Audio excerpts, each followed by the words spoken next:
한 주간 동안도 평안들 하셨습니까? 무더위 속에 정말 고생들 많이 하셨습니다. 하나님께서 오늘 참석하신 모든 분들에게 안식일의 진정한 평안과 하늘의 귀한 은혜가 풍성히 임하게 되기를 간절히 기원드립니다. 먼저 하나님의 말씀 시편 84편 1절로 12절 중에 몇몇 절만을 좀 선택해서 제가 읽도록 하겠습니다. 1절과 2절, 만군의 여호와여, 주의 장막이 어찌 그리 사랑스러운지요. 내 영혼이 여호와의 궁전을 사모하여 쇠하며 내 마음과 육체가 생존하시는 하나님께 부르짖었나이다. 나의 왕, 나의 하나님, 만군의 여호와여, 주의 제단에서 참새도 제 집을 얻고 제비도 새끼 둘 보금자리를 얻었나이다. 주의 집에 거하는 자가 복이 있나이다. 저희가 항상 주를 찬송하리이다. 11절과 12절에 있는 말씀입니다. 여호와 하나님은 해요 황폐시라. 여호와께서 은혜와 용화를 주시며 정직이 행하는 자에게 좋은 것을 아끼지 아니하실 것임이니이다. 만군의 여호와여, 주께 의지하는 자는 복이 있나이다. 아멘. 우리 이순옥 집사님 손주되는 형욱군 일어나 볼까요? 오늘 교회 처음 왔는데 환영합니다. 반갑습니다. 너무 기특합니다. 놀라운 일이 아닐 수 없습니다. 교회를 가고 싶다고 오고 싶다고 이렇게 할머니에게 이야기하고서 왔습니다. 정말 훌륭한 학생이 될 것 같습니다. 미국 역사상 가장 영감적이고 아름다운 설교가라고 하는 헨리 피처라고 하는 목사가 있었습니다. 그분이 어느 교회에 초청을 받아서 가게 되었는데 인근 모든 마을들을 다 돌아다니면서 교회에서 대대적인 홍보를 해서 그 집회에 약 2,000명 정도가 모일 수 있는 인원이 되었다고 합니다. 그런데 불행하게도 이 목사님이 질병에 걸리셔서 올 수가 없는 것입니다. 그래서 교우님들하고 목사님이 회의를 해서 그 동생 파마스 피처 목사님이라고 하는 그 동생분도 아주 훌륭한 목사님이셨는데, 그래서 모인 2,000여 명의 군중들 앞에서 이 피처 목사님이 못 오게 되었으니 동생 목사님이 오셨으니 염려하지 마시고 예배드리고 가시라. 담임 목사님이 광고하고 난 다음에 우수수수 사람들이 일어나기 시작하더니 쭉 나가는 것입니다. 그러더니 그때에 이 동생 토마스 피처 목사님이 일어나서 이렇게 이야기했습니다. 제가 보니 여러분들은 하나님을 예배하러 온 것이 아니라 저의 형님 헨리 피처 목사를 경배하기 위해 오셨군요. 제가 형님보다는 못하지만 그래도 저는 예배 드리러 오신 여러분들을 환영하고 하나님의 말씀을 드리러 이 자리에 왔는데, 제가 보니 여러분들은 하나님을 경배하는 것이 아니라 형님을, 제가 동생인 제가 보니 형님을 경배하기 위해 오신 것 같다라고 이야기합니다. 그래도 가실 분들은 가셨습니다. 하지만 많은 사람이 자리에 다시 앉고 장례가 조용해지자 바마스 목사님이 말씀을 시작하면서 성령이 기름 붓듯 온전히 내려 모든 회중이 감동을 받고 그 집회가 성황리에 마치게 되었다고 합니다. 여기 W.A. 토저라고 하는 사람이 이렇게 이야기했습니다. 그리스도인 생의 모든 실패는 예배의 영광, 예배의 감격을 경험하지 못한 데서 시작된 것이다 라고 이야기했습니다. 여러분, 예배에 요즘 감동이 있으신가요? 감사합니다. 우리 김복교는 아직 예, 감동이 있어요. 사실 우리가 신앙생활하면서 예배의 감동, 하나님 말씀에 감동받고 기도하면서 감동받는 일이 그리 자주 있는 일이 아닙니다. 목사인 저도 하나님 말씀을 계속 살피면서 어느 순간 이 말씀이 확 눈이 들어와서 너무너무 감사하다, 감동받는다 라고 하는 것이 요즘 들어서 좀 드문 것 같습니다. 더위 때문인지 모르겠습니다. 어찌되었든 감동이 없는 시대에 우리는 살아가고 있습니다. 감동이 없는 시대. 뭔가 마음이 움직여지고 눈물이 흐르고 뭔가 나의 마음을 움직여서 나의 생애를 변화시킬 수 있는 감동. 그래서 이 동자에 보시면 무거울 중자에다가 힘력자가 딱 써져 있습니다. 움직이려면 무거운 것을 움직여야 된다 이 말이에요. 마음의 무거운 것을 다 움직일 힘이 있어야 하는데 우리의 마음속엔 힘이 없어요. 사실 우리의 마음이 얼마나 무겁습니까? 요즘 자고 일어나면 어때요? 여러분 에어컨 안 트시면 몸뚱이가요 새덩이 같이 뻑적지근 해가지고 아주 고개 들기도 힘든 상황이 됩니다. 그런 감격스러운 예배 여러분 그런데 조금 달리 생각해 보면 예배를 드리러 오셨나요? 말씀을 들으러 오셨나요? 아니면 하나님을 만나러 오셨나요? 진정으로 예배의 영광, 감격을 체험하는 그것은 사실은 하나님을 만나는 것입니다. 말씀을 통해서 만나는 것입니다. 기도를 통해서 하나님을 만나는 것입니다. 말씀을 통해서 하나님을 만나는 거예요. 찬송을 통해서 하나님을 만나는 거예요. 제가 이 부족한 저의 입술로 저의 목소리로 드려지는 이 설교 말씀도 제 말씀이 아니라 하나님의 말씀으로 받아들였을 때 그 속에서 하나님을 만났을 때 비로소 감동이 이르러 오는 것입니다. 예배 속에서 하나님을 만나야지만 진정한 감격과 감동이 있는 것입니다. 그리스도의 임재를 체험하는 것이요. 찬양을 통해서 감격스러움을 감사를 표현해야 합니다. 기도와 울려 퍼지는 피아노 소리의 은율 속에서 우리는 무엇을 느끼면서 살아가고 있습니까? 눈물을 흘리며 진정한 변화의 경험. 정말 가슴이 후련해져서 가야지만 되는데 어떻습니까?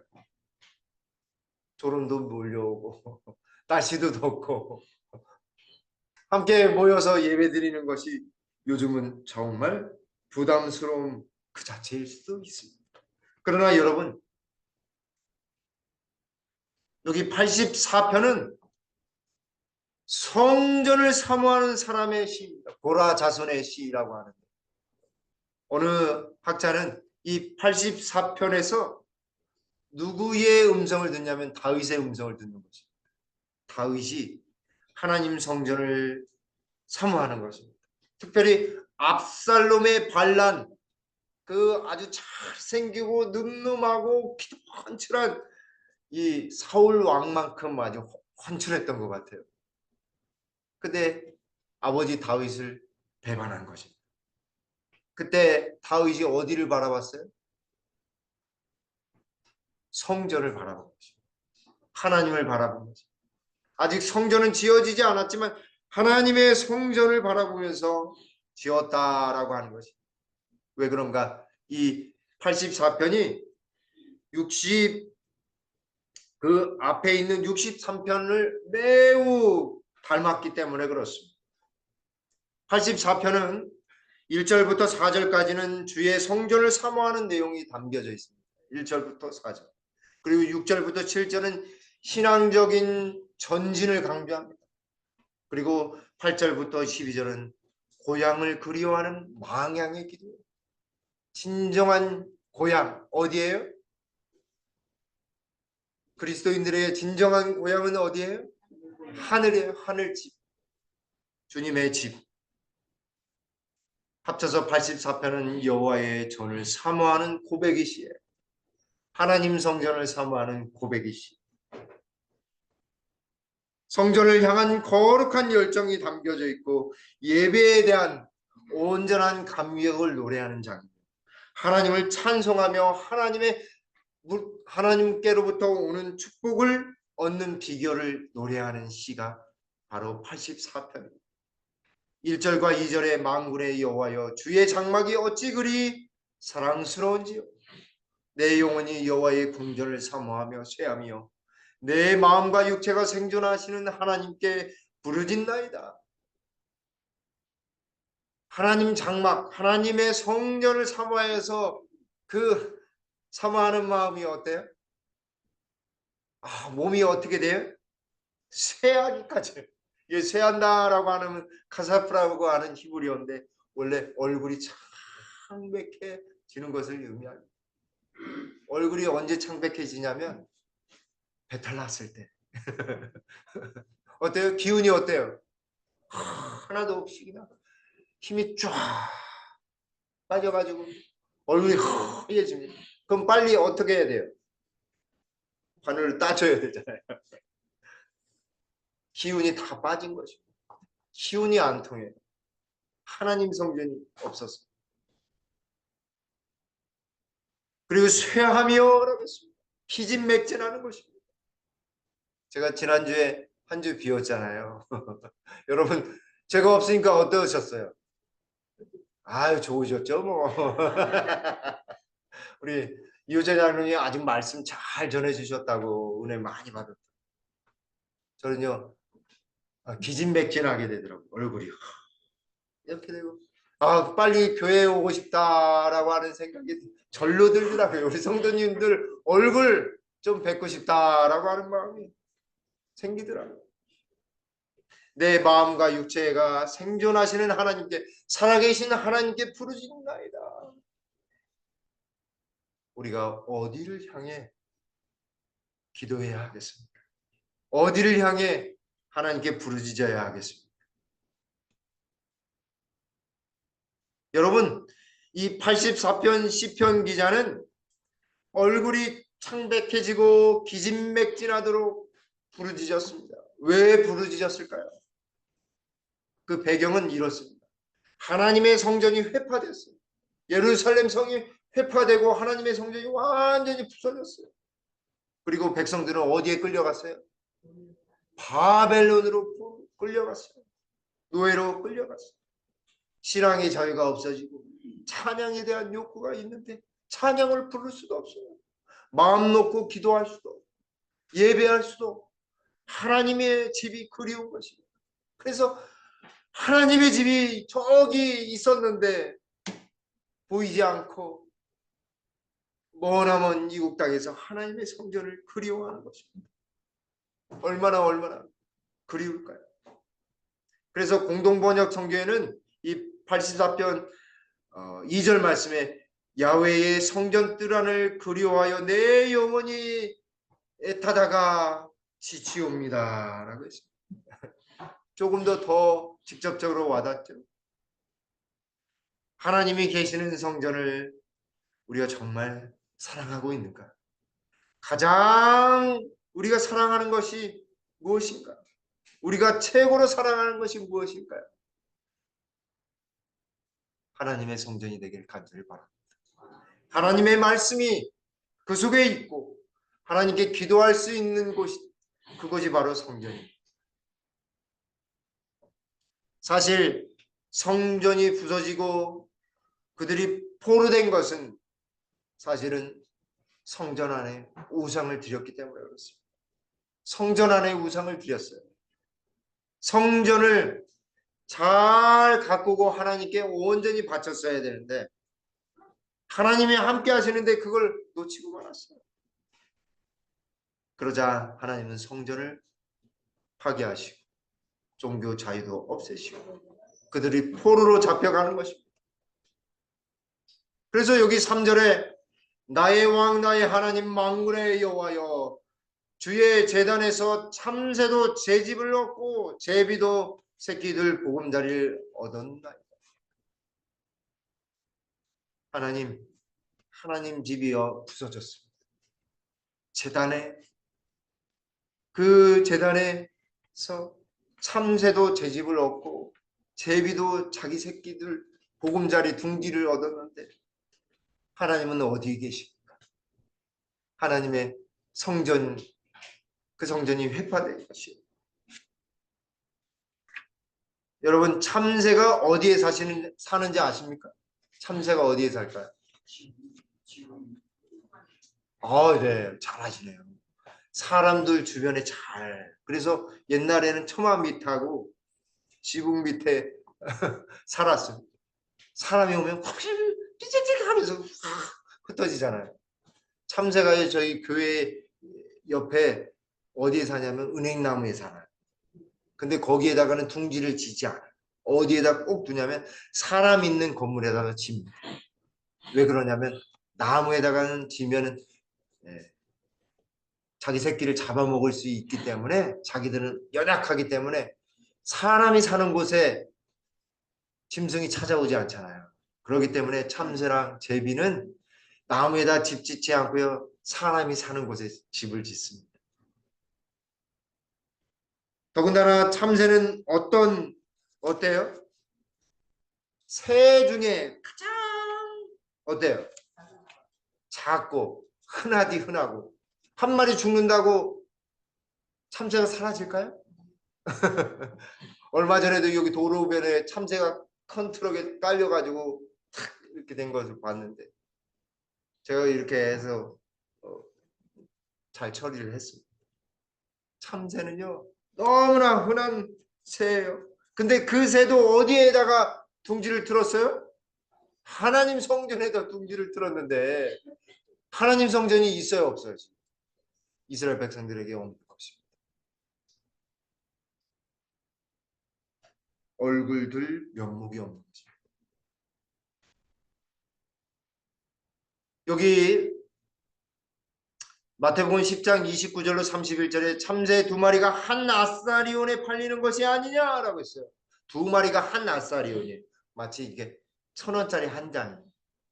그것보다 더 못할지도 모르겠어요. 가장 낮은 단위가 아사리온이거든요. 그러니까 한 아사리온에 두 마리가 팔렸어요. 근데 누가복음 12장에는 6절에는 참새 5이 아사리온 둘에 팔리는 거죠. 두 아사리온 하면은 몇 마리를 살 수 있어요? 마태복음 10장에 의경하면 4마리를 살 수 있죠. 그렇죠? 네? 근데 이상하게도 두 아사리온에 누가복음 12장 6절에는 5마리에 참새 5을 살 수 있어요. 그러니까 한 마리는 뭐예요? 덤으로 얻은 것이죠.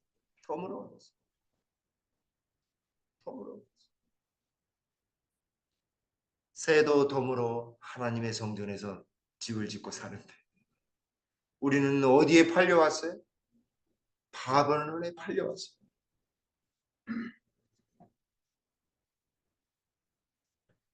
사절에 주의 집에 거하는 자가 복이 있나이다.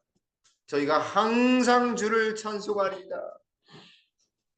참새가요 몇 시에 가장 울까요?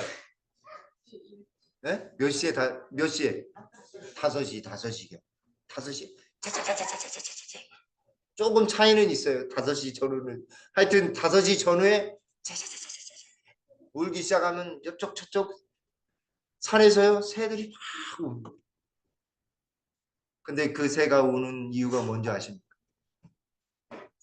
하나님을 찬송하는 거예요. 오늘 하루도 하나님이 열어주시니 얼마나 감사한지 찬송하는 거예요. 그러니 주의 집에 거하는 참새도 어떻게 찬송하는데 우리는 어때요? 노예로 팔려서 찬송을 못하는 거예요. 그걸 빗대어서 시편 기자는 이야기하고 있는 것입니다. 우리 김포교회에 교회에 와서 찬송하는 것이 얼마나 감사한 일입니까? 주의 집에 있는 것으로만으로도 복이 있다라고 하는 것입니다. 가장 안전한 곳이 어디인지 아십니까? 가장 안전한 곳은 하나님과 함께하는 곳입니다.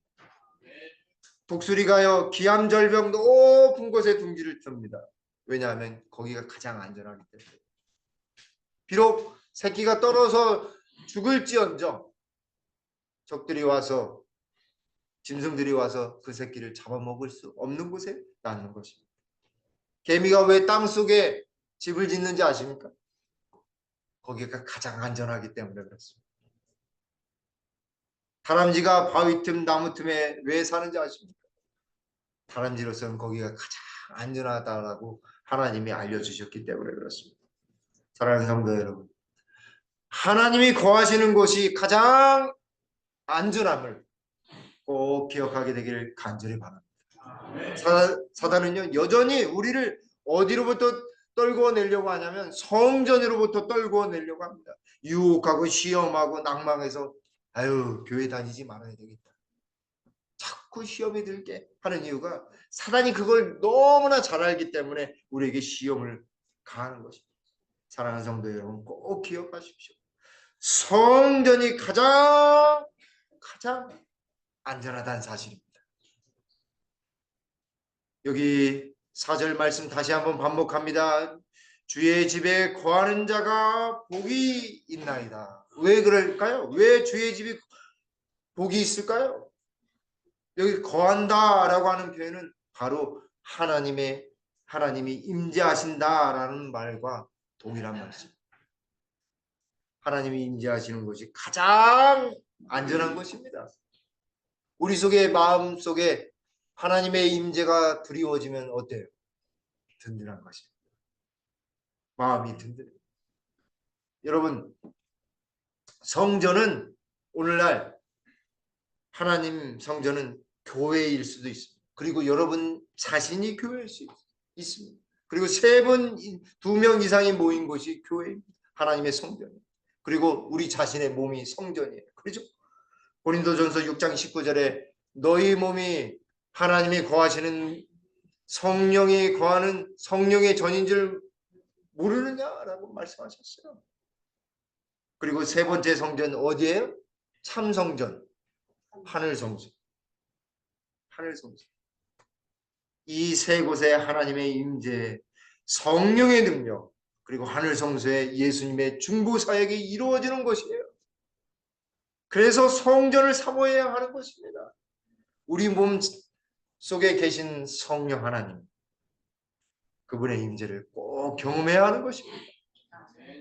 사람은 그가 필요로 하는 것을 얻기 위해 온 세상을 전전하다가 결국 집으로 돌아와 그것을 찾게 된다라고 하는 어느 철학자의 말이 있습니다. 연어가 이국만리 충분하면 태평양을 건너서 대서양까지 갔다가 다시 어디로 와요? 촌동네. 대한민국 촌동네 부산 낙동강 하류 그 길 따라 들어오는 것입니다. 왜 들어와요? 거기가 알 낳을 집이기 때문에 그래요. 사랑하는 성도 여러분, 우리는 어디까지 가야 해요? 하늘까지 가야 해요. 주님과 함께할 집에 도착할 때까지 온전히 가야 합니다. 시험과 어려움과 고난 속에서 질병 속에서도 우리가 가야 할 곳은 주님의 집임을 꼭 기억하게 되길 간절히 바랍니다. 형통할 때 즐거울 때 모든 일이 잘 풀릴 때 주를 찬송하기 쉽습니다. 찬양이 저절로 나오는. 그러나 형편이 어려울 때나 억울할 때 힘들고 어려울 때 고난이 몰려올 때 캄캄한 밤중에 그리워질 때 찬송이 쉽게 나오지 않습니다. 그때 시편 기자는 여기 이렇게 이야기합니다.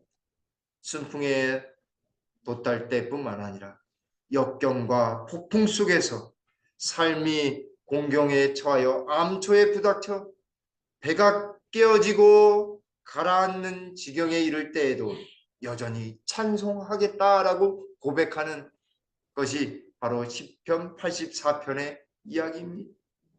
항상 주를 어떻게 하리라? 찬송하리이다. 계속해서 찬송하겠다고 고백하는 것입니다. 사실 우리의 신앙은요 고백이라고 할 수 있습니다. 매일매일이 고백의 증거입니다. 매일매일이 예수님과 함께하는 것입니다.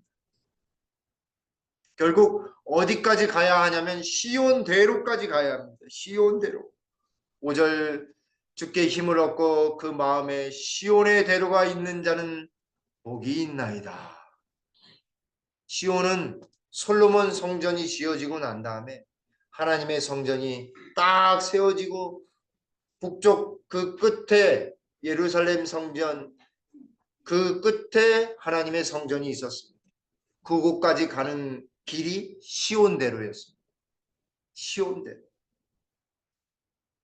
근데 이 성전이 지어진 곳이 바로 어제 말씀드렸던 아브라함이 이삭을 죽이려던 그 장소 모리아산 그 장소였습니다. 그 장소였습니다.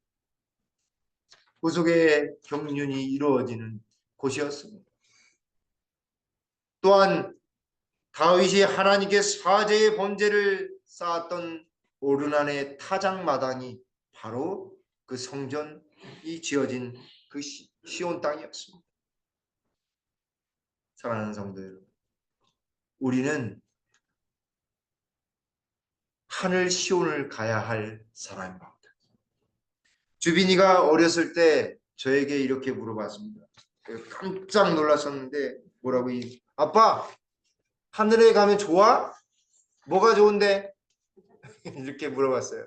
그래서 제가 엄청 좋지. 엄청 좋지. 하나님도 계시고 정말 즐거운 일들이 많지. 늘 행복해. 그러니까 뭐라고 하냐면 자기 나름대로 해석하기로는 그럼 장난감이 많겠네. 나는 장난감이 있으면 정말 정말 행복한데 이 말 할 것입니다. 사랑하는 성도 여러분, 하늘에 가야 할 이유가 분명한 것입니다. 가장 즐겁고 가장 기쁨이 있는 것은 하늘밖에 없는 것입니다. 주의 집으로 가야 하는 것입니다. 근데 주의 집으로 가려면 무슨 골짜기를 건너가야 돼? 여기 6절 말씀에 저희는 눈물 골짜기로 통행할 때에 그곳으로 많은 샘의 곳이 되게 하며 이른비도 은택을 입나요. 여기 이 베카의 골짜기라고 되어 있는데 이 베카라고 하는 말이 눈물입니다. 눈물. 성전에 가려면 어떻게 해요? 그 골짜기는 눈물의 골짜기예요. 다리가 아파서 눈물을 흘리는 것이 아니라 세상에 고통받고 힘겨운 모든 사람들이 죄짐을 진 사람들이 다 눈물을 흘리며 회개하며 올라가는 거예요. 누구 만나려고요? 하나님 만나려고, 예수님 만나려고. 눈물의 골짜기를 지나야 하는 것입니다. 덥고 피곤하고 목말라서 힘겨워서 정말 힘들 지경이지만 눈물의 골짜기를 가야 하는 것입니다. 아주 가파른 길입니다. 그러나 그 길은 하늘 가는 길입니다. 힘든 길이지만 울며 가야 할 길입니다. 고난 중에서도 가야 할 길이에요. 험한 질곡의 길이에요. 험난한 길입니다. 희생의 길이요, 인내의 길이요, 헌신의 길입니다. 고난의 길입니다. 십자가의 길입니다. 그러나 우리가 꼭 가야 할 길입니다. 눈물 골짜기를 지나서 하늘에 올라야지만 하나님이 계신 성전이 보이기 시작하는 것입니다. 정말 주저앉고 싶지만 하늘까지 가야 하는 것입니다. 다 포기하고 싶지만 하늘까지 가야 합니다. 그곳에 하나님께서 생명샘을 허락하신 것입니다. 늦은 비 성령의 은택을 입을 수 있는, 이른 비 성령의 은택을 입을 수 있는 은혜의 곳이 바로 성전인 것입니다. 다른 곳에서 여러분 성령을 받을 수 없어요. 어디에서만 받을 수 있다고요? 하나님의 성전에서만 받을 수 있는 것입니다. 그 눈물 골짜기를 지나서 시편 기자는 7절에서 저희는 힘을 얻고 더 얻어 나아가 시온에서 하나님 앞에 각기 나타내리이다 라고 고백합니다. 힘들지만 한 발 한 발 한 발 한 발 가면서 바른 길 숨이 막 목에까지 여기까지 올라오지만 그 가파른 길을 가다 보면 누구와 가까워질 수 있어요? 우리 하나님과 가까워지는 것입니다. 점점 성전이 보이기 시작합니다. 감사할 일이 생기기 시작합니다. 없던 힘이 조금씩 다시 생기기 시작하는 것입니다. 하나님은 이런 방법으로 우리를 천국까지 인도해 주십니다. 시편 18편 10절에 나의 힘이 되신 여호와여 내가 주를 사랑하나이다. 내가 주를 사랑하나이다. 그런 고백이 울려 퍼질 때 하나님은 우리의 기도에 귀 기울이십니다. 힘들 때 하나님께 기도하시기 되길 간절히 바랍니다. 만군의 하나님 여호와여 내 기도를 들으소서. 야곱의 하나님이여 귀를 기울이소서. 셀라. 셀라는 이게 추임새는 얼씨구 이런 추임새인 것이죠. 9절에 우리 방패이신 하나님이여 우리의 얼굴을 살펴보옵소서. 사랑하는 성도 여러분, 우리의 얼굴에 주목하시는 하나님, 우리의 낯빛이 어떤지 잘 주목하시는 분이세요. 우리의 힘이 되신 하나님께서는 우리의 기도를 귀 기울이십니다. 언약의 하나님은 우리의 귀를 쫑긋 세우셔서 우리의 말을 들으십니다. 우리를 보호하시는 하나님, 우리를 보호해 주시는 그 하나님께 우리의 기도가 온전히 드려지게 되길 간절히 바랍니다. 하나님은 때를 따라 여러 모양으로 나타나십니다. 어떤 모양으로 나타나시냐면 여기 11절에 여호와 하나님은 해요 방패이시라. 태양, 하나님이 왜 태양이실까요? 그것은 바로 모든 태양빛을 받아서 생명이 움트듯 하나님은 우리의 생명의 시여자이시오 우리의 죽은 몸을 살리실 분이 바로 하나님이시라는 사실을 시편 기자는 고백하고 있는 것입니다. 여호와께서 은혜와 영화를 주시며 정직이 행하는 자에게 좋은 것을 아끼지 아니하실 것입니다. 이 땅에서도요 정직이 행하는 모든 자에게 하나님은요 좋은 것을 아끼지 않고 풍성히 주십니다. 무엇까지 주셨어요? 무엇까지 주셨어요? 독생자 예수 그리스도 십자가를 통해서 우리 예수님을 주시지 않았습니까? 그러니 여러분 필요한 것 구할 것 있으시면 당당히 하나님께 구하십시오. 하나님은요 예수님까지도 주신 분이십니다. 12절에 만군의 여호와여 주께 의지하는 자는 복이 있나이다. 세상은요 자기가 가치 있다고 자기가 즐거워하고 자기가 바라는 것만을 가치 있다고 여깁니다. 그러나 교회는 하나님을 믿는 백성은 하나님께서 가치 있다고 여기는 사람들이에요. 하나님이 가치 있다라고 여기는 거예요. 세상의 것은 다 어떻게 됩니까? 먹는 것도 없어지고 입는 것도 없어지고 집도 어떻게 돼요? 영원히 있습니까? 허물어야 됩니까? 허물어져야 돼요. 그러나 하나님은 온전히 영원하십니다. 그 영원하신 그 하나님만이 가치 있는 것입니다. 그 하나님의 그 가치를 우리에게 주시는 것이에요. 사랑하는 성도 여러분, 혹여 마음에 무거운 짐이 있으셔서 너무너무 힘드실 때 하나님은 여러분들을 너무 사랑하셔서 가치 있다라고 여기신다는 사실을 꼭 기억하게 되길 간절히 바랍니다. 하나님께서 도우실 것입니다. 하나님께서 도우셔서 하나님의 집에서 거하며 그 축복을 누릴 수 있도록 인도해 주실 것입니다. 만군의 여호와여 주께 의지하는 자는 복이 있나이다. 주께 의지하는 자는 복이 있나이다. 사랑하는 성도 여러분, 의지하는 것이 무엇이에요? 의지하는 것이 무엇이에요? 제가 어떻게 표현했어요? 갓난아이가 엄마에게 모든 것을 내어 맡기는 것. 자기의 생명과 마음과 모든 것 다 내어 맡겨서 어떻게 해요? 소리만 까딱 하면은 기저귀 가려달라는 소리구나. 엄마들은 다 아시죠, 그죠?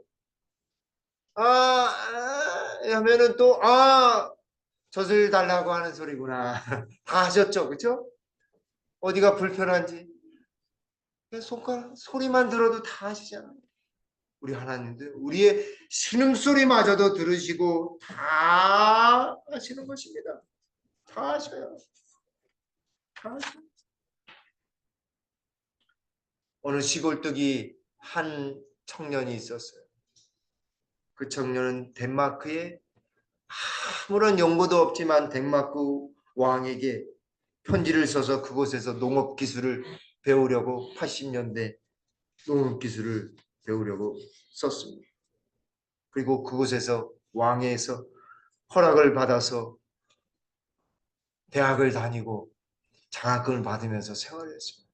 그리고 다시 이스라엘에 가서 공부를 해야 되겠다. 이스라엘의 키부츠 사막의 꽃을 피우는 농업 기술을 배워야 되겠다. 다시 이스라엘 총리에게 편지를 보냈습니다. 기도하면서 편지를 보냈습니다. 그리고 그곳에서 허락을 받고 박사 과정까지 다 마칠 수 있었습니다. 그 사람이 바로 건국대학교 명예교수인 유태영 박사였습니다. 기도를 통해서 자기의 삶을 바꾼 사람이었습니다. 하나님을 의지하는 사람에게는 무엇을 허락하신다고요? 복을 허락하신다고 했습니다. 10절에 주의 궁정에서 한 날이 다른 곳에서 첫날보다 나은즉 악인의 장막의 거함보다 내 하나님 문지기로 있는 것이 좋사오니라고 했습니다. 하루살이도 하나님 앞에서 주님과 함께 살기를 원한다라고 하는 것이 시편 기자의 고백인 것입니다. 하루를 살더라도 하나님과 함께하는 것이 훨씬 천년을 세상 속에서 살아가는 것보다 훨씬 낫다라고 고백하고 있는 것입니다. 여기 한 예화를 통해서 말씀을 드리겠습니다. 영국의 빅토리아 여왕입니다. 이 사람은 믿음의 아주 신실한 사람이었습니다. 그래서 백성들에게 선정을 베풀었어요. 그리고 사람들에게 존경을 받는 여왕으로서 여인의 몸으로서 왕이 된 사람이었습니다.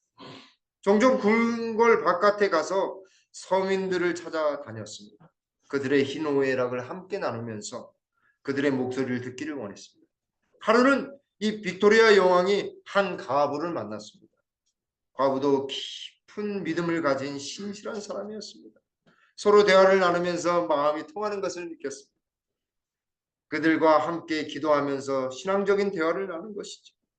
그러다가 빅토리아 여왕이 과부에게 이렇게 물었습니다.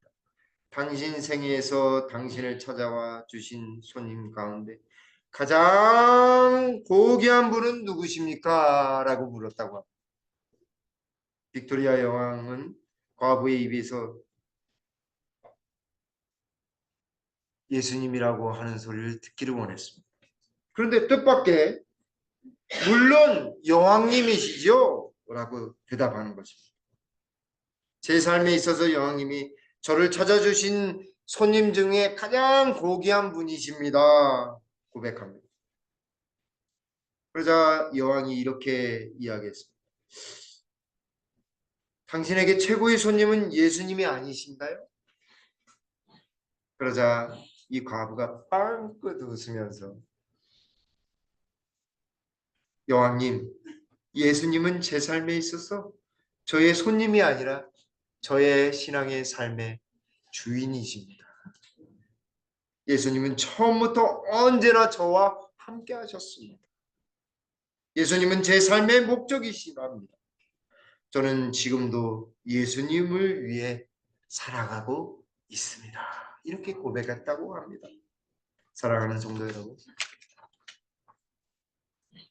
예수님은 과연 우리의 삶의 주인 되십니까? 아니면 이따금씩 여러분을 찾아오시는, 아니 여러분들이 찾아가는 손님이나 VIP이십니까? 오늘 시편 84편의 말씀처럼 언제나 하나님의 성전을 사모하며 하나님을 온전히 의지함을 통해서 하나님과 동행하는 큰 복을 누리는 저와 여러분들 되시기를 간절히 바라면서 말씀을 드리겠습니다. 기도로 예배 마치도록 하겠습니다. 아버지 하나님, 주의 전을 사모하는 마음으로 날마다 주님과 동행할 수 있도록 성령으로 인도해 주시옵소서. 하늘까지 가는, 그래서 주님 집에 온전히 거하는 주님의 참 백성 되도록 인도함 베풀어 주시옵소서. 이제는 무한하신 아버지 하나님의 사랑과 예수 그리스도의 담없는 십자가의 은혜와 성령의 감화 감동하심이 여기에 머리 숙인 주의 전을 온전히 사모하는 주님의 백성들 위해 영원히 함께 하시기를 우리 구주 예수님의 이름으로 간절히 축원드리옵나이다. 아멘.